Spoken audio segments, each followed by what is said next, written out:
Bagus kalau teman-teman ketika mau lulus kan buat skripsi tuh. Skripsi teman-teman bisa kan masukkan ke portal tersebut, karena kan teman-teman nggak perlu minta pikiran lagi untuk membuat hal yang lain yang buat daripada jalur skripsi. Kemarin kan saya seperti skripsi saya tentang alokasi dana desa, tapi karena saya merasa skripsi saya itu kurang tepat untuk dimasukkan ke dalam platform tersebut, saya perlu perubahan sasaran dan perubahan dalam hal e-commerce. Jadi mengulang dari awal. Tapi kalau teman-teman skripsinya kira-kira udah baik, udah benar dan passion teman-teman di situ, ambil aja skripsi dan kemudian masukkan di portal, tapi dengan catatan bahasa Inggris. Oke, berarti dipilah-pilah lagi ya. Terus tidak harus semua skripsinya ya. Kita buat semacam semacam artikel ilmiah mungkin ya. Ya mungkin tidak terlalu banyak halaman, sekitar 15 ya, 15-20 halaman lah, tapi bahasa Inggris. Ya, tetap harus bahasa Inggris. Oke, kemudian kira-kira berapa lama tuh prosesnya setelah masukkan sampai ada terima kabar bahwa sudah diterima lulus gitu? Itu benar-benar lama ya, karena yang daftar itu ribuan, bahkan puluhan ribu, karena seluruh internasional yang daftar, bukan hanya Indonesia. Tapi untuk beasiswa sendiri dari FCBI sumbernya, yaitu duta, salah satu duta Rumania di Jakarta, mengatakan untuk Indonesia sendiri, belum internasional, Indonesia sendiri ada sekitar 600-an orang kurang lebih, dan diterima tahun ini hanya 12. Alhamdulillah saya satu-satunya dari Aceh. Untuk platform yang lain yang pernah saya masukin itu ada sekitar puluhan ribu dan diterima hanya 24, sekitar 50 paling maksimal. Oke, ya. Jadi adik-adik ya silakan hitung sendirilah. 12 dari 600 tadi berapa persen? Kemudian tadi ada yang 24 dari 40 ribu. Puluhan ribu ya. Karena mereka melihat dari daftar peserta dari grup Telegram, ada mereka kan mendaftar apply baru, ini masuk ke 20.000 dan nomornya. Oke, ya adik-adik itu sendirilah ya.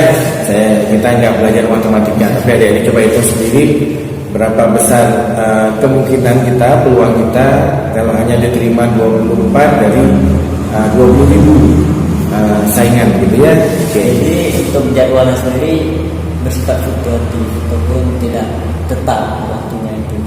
Yang bisa ditetapkan mereka mungkin pengumuman bulan Juni. Yang percaya bulan ini kemudian bisa diundur karena lama yang apply. Belum lagi dengan situasi pandemi, mereka merasa bahwasanya pandemi jadi diundur. Oke. Yang penting teman-teman banyak berikhtiar, banyak berdoa, banyak beramal. Insya Allah jika memang Allah berkehendak, teman-teman berzikir di situ bakal dapat. Oke. Ya. Tadi sudah cerita sudah terima sudah lulus untuk memperoleh pendanaan. Kemudian setelah itu apa lagi Bang tahapannya? Tahapan misalnya ada dari Kedubes kami sendiri menyiapkan beberapa administrasi lainnya seperti SKCK. Tidak harus bahasa Inggris ya? SKCK memang udah bilingual kalau kita SKCK. Oke. Oh iya sistem yang baru ya, betul. Oke. Kemudian akte dan semua data-data yang pernah kita input kita apply itu dimasukkan lagi. Kemarin saya saat input itu terjemahan saya kan, ini ada kisah menarik, terjemahan saya kan dari Rusia, dari bahasa. Jadi untuk peraturan Kedubes sendiri kan harus ada legalisasi Kemenkumham dan Kemenlu. Jadi ketika saya mau mendapatkan stiker atau legalisasi Kemenkumham, nama pejabat yang tertera untuk penerima saya itu tidak tertera di Kemenkumham. Jadi di situ yang membuat saya agak lama di proses administrasi. Dan saya harus menerjemahkan kembali dalam terjemahan tersumpah dengan catatan pejabat tersebut tertera di Kemenkumham. Oke. Makanya saya merekomendasi kepada teman-teman cari tempat-tempat yang menjaga jasa penerjemah tersumpah yang tertera dan diakui oleh terjemahan dengan lembaga Kemenkumham dan Kemenlu. Oke, berarti itu tips lagi jadi ya untuk teman-teman sekalian bahwa nanti pada saat teman-teman mau menerjemahkan dokumen untuk ke program beasiswa luar negeri, berarti harus Yang pertama, penerjemahnya harus tersumpah, ya sumpah itu artinya secara legal, secara hukum ada sertifikasinya, ada izinnya. Kemudian yang berikutnya bahwa nama pejabat nantinya yang menandatangani hasil terjemahan tadi, terjemahan tersumpah tadi, itu namanya harus terdaftar di Kemenkumham dan Kemenlu. Ya, karena ya kita tahu bahwa banyak penerjemah yang ya dia sudah dapat sertifikasinya, sudah dapat izin, tapi untuk proses terdaftar di Kemenlu atau Kemenkumham tidak semudah itu prosesnya lain ya. Jadi makanya itu yang juga kita harus perhatikan ya Bang ya, agar kita tidak dua kali bekerja, karena 2 kali bekerja tentu 2 kali biaya, 2 kali waktu ya. Oke, kemudian setelah proses terjemah tersumpah itu, kemudian kita upload lagi ya. Ya, upload untuk melamar visa, untuk apply visa. Jadi kita apply dari online juga. Setelah dari online diterima oleh US, kita tentukan jadwal kita untuk wawancara atau interview di US di Jakarta. Oh, nggak bisa ke The Best, misalnya ada wakil dia ke Aceh nggak ya? Atau lewat online itu? Oh, kita apply diterima di platform online mereka. Oke, harus tanya jawab langsung ya. Jadi berarti bawa berkas yang kita apply di visa. Oh gitu. Berarti bukti apa istilah? Bukti fisiknya juga harus dibawa. Yang oke. Apakah itu semua termasuk sertifikat, termasuk akte kelahiran tadi atau termasuk juga? Oh ya, itu semua. Oke, berarti adik-adik sistem manajemen dokumennya juga harus rapi ya. Ya. Seperti saya bilang tadi mengenai dokumen. Oke, dan nanti jadi jangan pada saat diumumkan diterima sebagai penerima beasiswa malah ada dokumen yang hilang gitu ya, sehingga pada saat diperiksa ternyata yang diupload di akun berbeda dengan yang kita bawa, itu juga bisa menyebabkan menggugurkan mungkin ya. Oke, ya. Kemudian ini sudah ya, sudah proses visa atau sudah? Alhamdulillah visa sudah kita apply. Semoga diterima. Insyaallah kalau tidak diterima saya langsung ke Jakarta. Oke. Berarti di Jakarta tidak langsung ke Rumania berarti? Setelah itu kita menunggu kurang lebih sampai terbitnya visa itu sekitar 2 minggu atau 3 minggu. Setelah visa baru kita bisa berangkat. Oke, berarti 2 minggu, 3 minggu di Jakarta ya? Ya. Itu apakah kalau Rumania itu apakah sudah termasuk di pendanaan atau itu kita harus pendanaan mandiri? Untuk Rumania sendiri yang itu berangkatan dan administrasi visa itu pribadi. Tapi yang lain alhamdulillah seperti uang kuliah gratis, akomodasi, kemudian uang saku, dan kemudian keperluan hidup gitu ya. Satu lagi pelatihan bahasa Rumania gratis selama setahun. Oke. Nah, bisa diceritakan apa maksudnya pelatihan bahasa itu?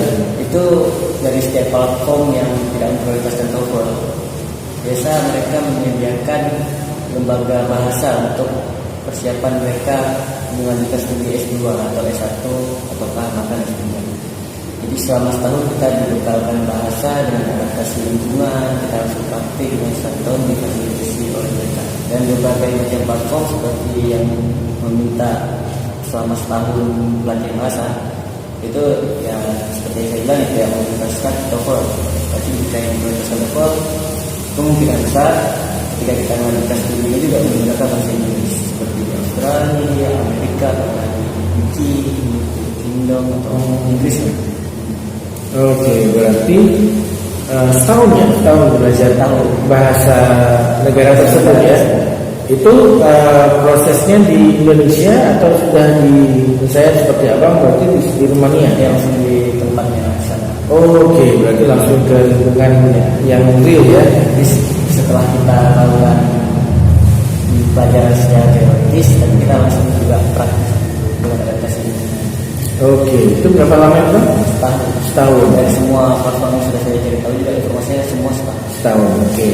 Setahun itu apakah sudah sekalian kuliahnya atau belum? Belum masuk perkuliahan. Oke, berarti setahun kita khusus belajar bahasa, kemudian tahun kedua kita di sana itu baru masuk mulai kuliah ya. Oke, target berapa lama Bang? Kuliah mungkin seperti biasa kalau S2 kan 2 tahun kan. Iya. Ya, insya Allah doakan ya teman-teman. Bisa tepat juga seperti S1 kemarin. Iya, berarti target 2 tahun. Nanti kita tunggu 2 tahun lagi kembali ke Indonesia ya. Ya. Oke, jadi selama di Rumania ini apa ada ini nggak? Ada channel YouTube mungkin nanti di sana bisa cerita pengalaman di sana itu? Insya Allah saya ke depan bakal buat channel YouTube, doakan biar fasilitas bisa saya dapatkan nanti di sana dengan selipan uang saku yang diberikan penyelenggara beasiswa dan mungkin ada sponsor-sponsor lainnya. Saya bakal buat tutorial untuk apply beasiswa untuk yang saya mau untuk edukasi teman-teman yang pendidikan di luar negeri. Oke, ya nanti kita nantikan ya channel YouTube-nya Bang Ilham. Selain nanti ya harapannya setelah menyampaikan tutorial untuk apply pendanaan beasiswa ke Rumania juga bisa menunjukkan kehidupan di sana lah. Bagaimana dengan UKM-nya, bagaimana dengan street food-nya, kemudian perilaku masyarakat ya. Untuk menambah wawasan kita lah ya, untuk mengenal perilaku dari negara lain gitu ya Bang ya, dari bangsa lain. Oke, kemudian terakhir ini kita udah cerita banyak tadi tips dan trik lah mungkin yang ada hal-hal penting ya di terakhir yang perlu Abang tonjolkan kepada adik-adik sekaligus pesan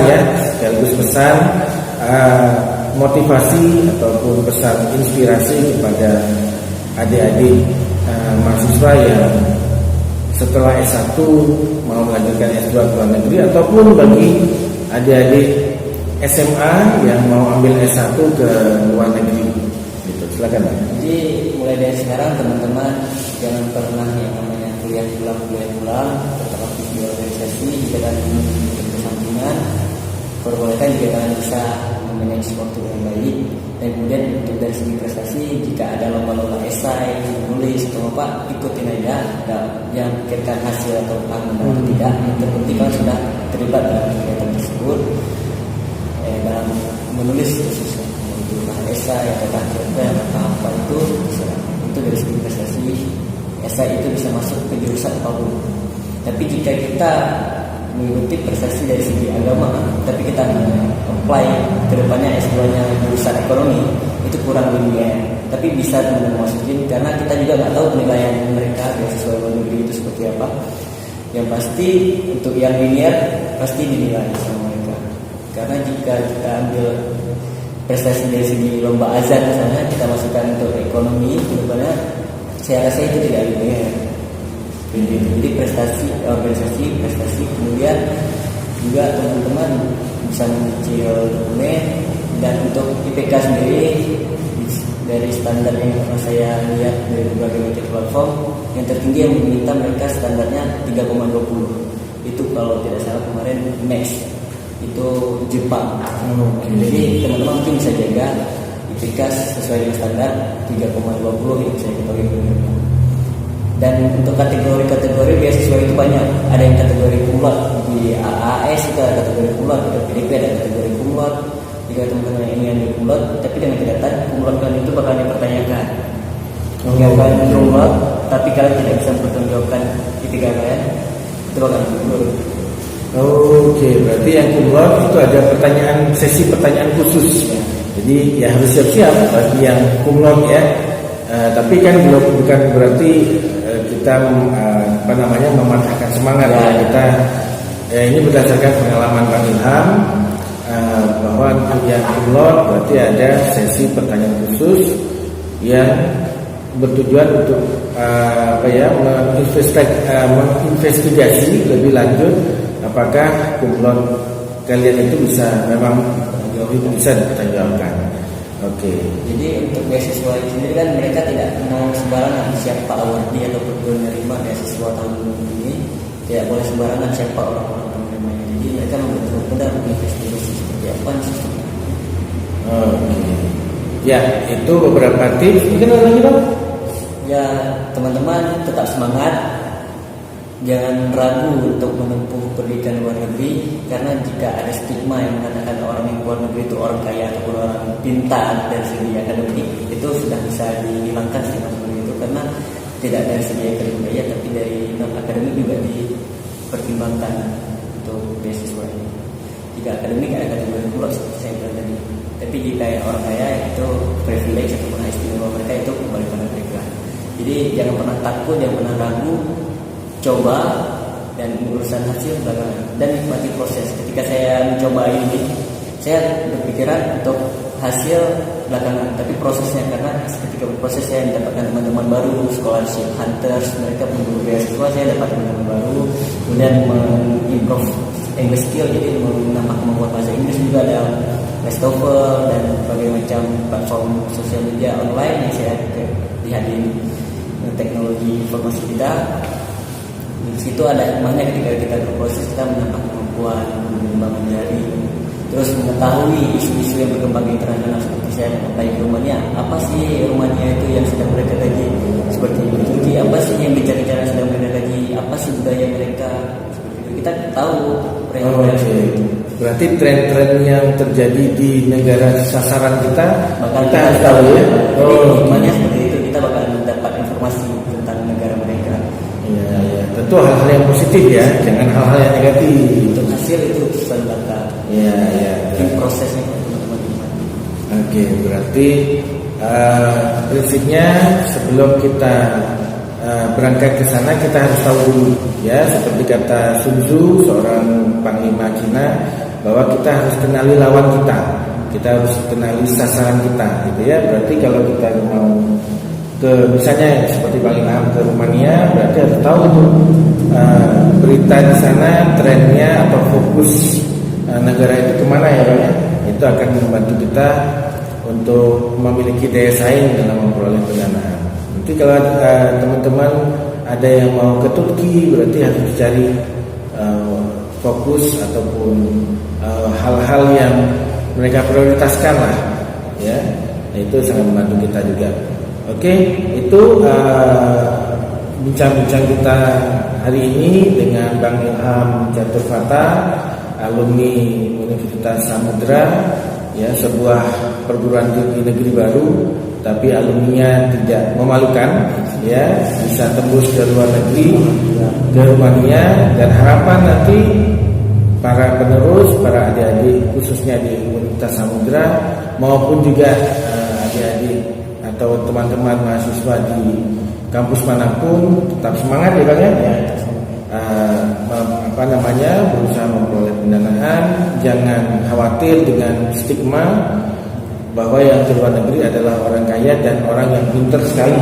Ya, sementara Bang Ilham Catur Fatah tidak cum laude, ya, IPK 3,15, bahasa Inggrisnya juga tidak sedang berproses. Ya, sedang berproses, tidak advance juga, tidak canggih sekali. Alhamdulillah bisa memperoleh pendanaan. Yang penting berani. Oke, yang penting berani. Ya, percaya diri, tapi tidak berlebihan ya Pak ya. Karena kalau berlebihan menjadi sombong. Ya. Nah, gitu. Oke, baik, itu teman-teman sekalian, bincang-bincang kita hari ini semoga bermanfaat untuk semua, memberikan motivasi, memberikan inspirasi, ya, baik untuk kami juga untuk adik-adik yang menyaksikan video ini. Oke, kita ketemu lagi dengan tokoh-tokoh muda nantinya. Harapannya apabila ada yang berprestasi, kami berusaha untuk menggali lebih dalam apa kiat mereka, apa strategi begitu. Oke, itu Bang Ilham. Terima kasih banyak untuk hari ini. Kami akhiri. Assalamualaikum warahmatullahi wabarakatuh. Salam sehat untuk kita semua. Salam sehat. Salam sehat.